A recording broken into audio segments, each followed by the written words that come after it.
few days ago, I was doing a coaching session, which, if you want to be a part of these coaching sessions, you can click the link in the description.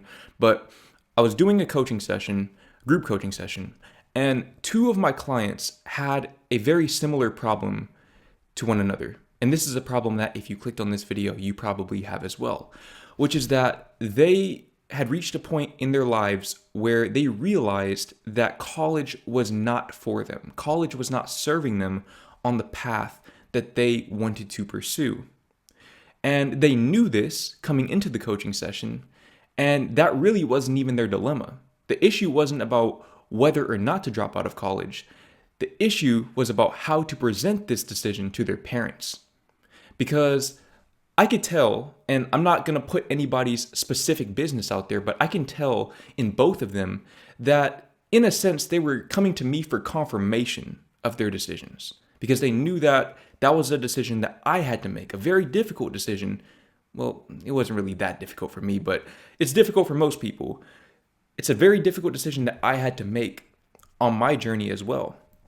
And so they really needed validation more than anything else. And of course, I provided that to them. And in this video, I want to provide you with that as well, while also giving you actionable steps, an actionable strategy on how you can tell your parents that you are dropping out of college. Now, first of all, you need to have a good understanding of your parents' temperaments and their expectations of you. If you're like me and your parents are more lenient, even if they want you to go to college deep down, they're still going to give you the space to do what you want to do. They're not going to try to back you into a corner or manipulate you into pursuing a path that you know is not right for you. And so if you're in that situation, then you can just take the direct approach like I did, where you just tell them, hey, I'm dropping out. Or even better, you can tell them, hey, I just dropped my classes. I'm going to take a gap year to figure out what I want to do, what major I want to pick. Or you can say career, but I would say major to give them the idea that maybe you'll go back to college. You say, I'm going to take a gap year or a gap semester to figure out what major I want to pick so that I don't waste all of this money, all of this tuition money on a degree that I'm not even going to use. Because I would rather, if I'm going to pay for college, if I'm going to pull out loans, or if they're paying for your college, this is even better. You say, if you're going to pay for my college, I don't want you to be funding a degree that I'm not even going to use. I would rather you pay for a degree that I can use over the course of my life. So if you have lenient parents, then I would definitely recommend you take that approach. But if you're watching this video, I'm going to assume that that is not the case. It's probably not the case, because if you need to watch a video like this, I most certainly didn't. If you need to watch a video like this, the chances are your parents are a little more volatile in their temperament, and maybe their expectations of you are a bit overbearing. And this is especially true, I've noticed at least, in Asian and Indian households. This is just something I've noticed. It's a stereotype, but tell me I'm wrong in the comments. If you're in a situation like this, here's what you need to do. The first thing you need to do is you need to consider for yourself what your outcome looks like if you stay in college. So I want you to actually write down on a piece of paper or in a Google document what your life will look like in the next 2, 4, 6, 8, and 10 years if you stay in college. At some point, you're going to graduate, and then you're probably going to get a job that you hate, and you're going to be miserable. That's why you want to drop out of college. And by the way, just a disclaimer, I am not anti-college by any means. I'm not anti-college. I know a lot of people who have degrees, and for those people, maybe it was worth it. But for me, dropping out was worth it. I'm only telling you what worked for me. Now, you chart out what your foreseeable future looks like if you stay in college. And then you do the same thing for if you drop out of college. And first of all, what this does is it helps you clarify for yourself why dropping out is the ideal path, because maybe it's not the ideal path. it might not be the ideal path. If you want to be a doctor or a lawyer, I mean, I don't even know why you're watching this video. But if you are watching a video like this, you probably want to be an entrepreneur or do something pertaining to self-employment. Maybe you want to be a content creator or a life coach like me. And if that's the case, then click the link in the description and I can help you do that personally. But regardless of what it is, you need to have some sort of vision for your life once you drop out of college. And this is the foundation of your master plan.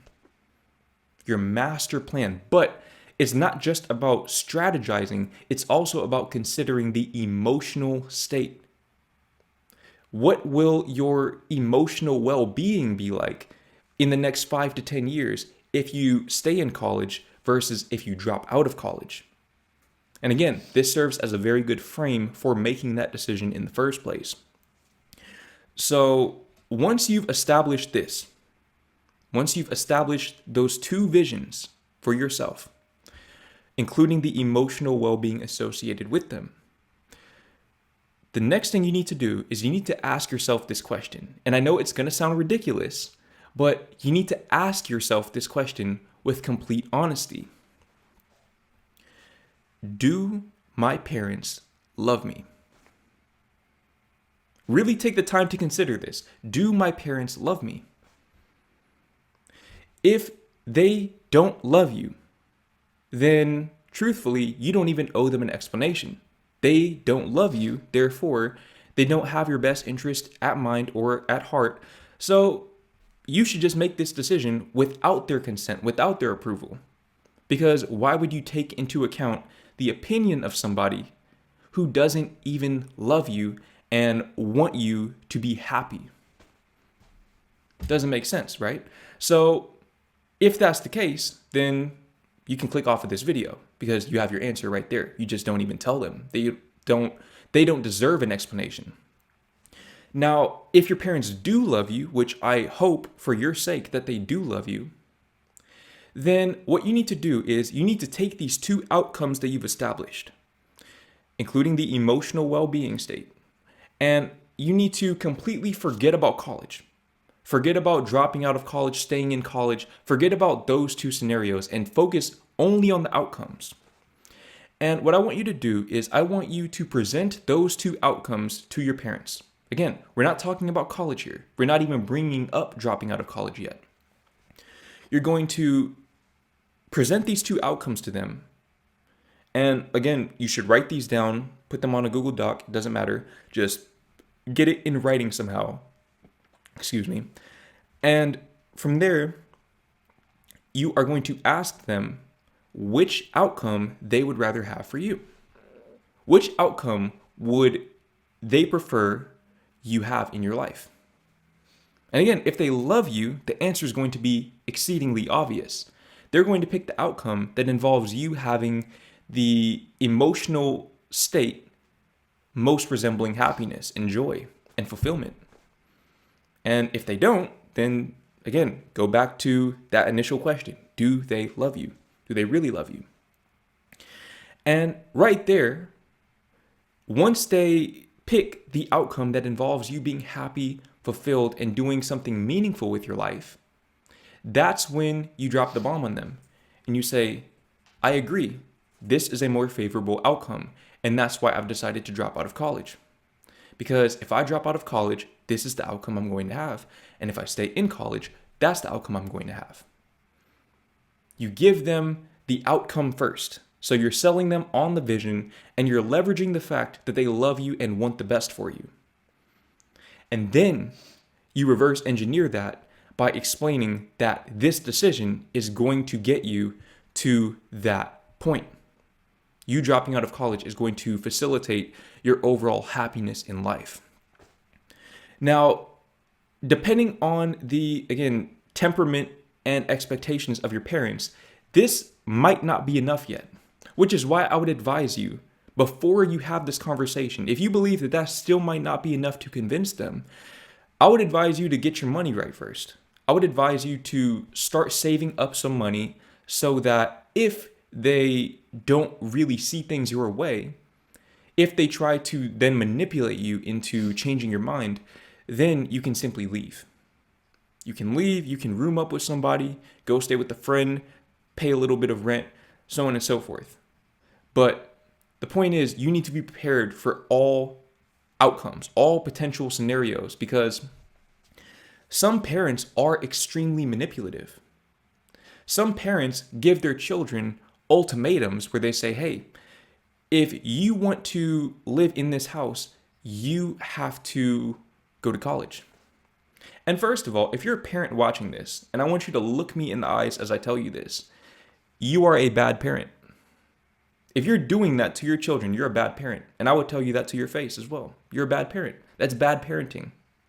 And really, truthfully, we already have the answer to the question of if you love your children or not. Because if you're giving them ultimatums like that, you don't love your children. You're just trying to control them. You're trying to live vicariously through them by forcing them to do something that they want no parts of. But that's neither here nor there. Seek therapy. If you have a parent like that, again, you have to be prepared for all potential scenarios. So you need to get your money right, get a few $1,000s saved up, get a part-time job, and understand that this path that you're choosing is not going to be easy. Because if your parents are moving like that, if that's the kind of temperament that they project onto you, then they're probably not going to come around anytime soon. Those are the kinds of parents that they're not going to come around until you're already hyper successful. And even then, they still might be mad at you because you're not pursuing the path that they wanted for you. There are parents out there who, even if you're a successful entrepreneur, they still won't be proud of you because you're not a doctor, because you're not a lawyer, because you're not doing something that gives them status. Now we're getting into the real stuff. A lot of parents actually want to use their children for status, as status symbols. And again, if that's the position that your parents are putting you in, then you really need to ask yourself, do my parents really love me? And if they don't love you, the answer becomes obvious. Yet again, you don't even owe them an explanation. But the point is, you need to focus on the outcomes rather than the process, and sell them on the outcome. Sell them on how great your life is going to be. Maybe not in the immediate future, but in the foreseeable future, over a longer time horizon, how much greater your life will be if you drop out of college. And basically from there, they are deciding it themselves. They are deciding for you that college is not the move. And you're giving them that perceived power that, hey, I helped him make this decision, so I still have some degree of influence in my little boy or little girl's life. Because that's all parents really want. A lot of parents just want to be admired by their children. And that's just biological. That's natural. But if you can leverage that in your favor, then you will make that conversation a hell of a lot easier for yourself and for them.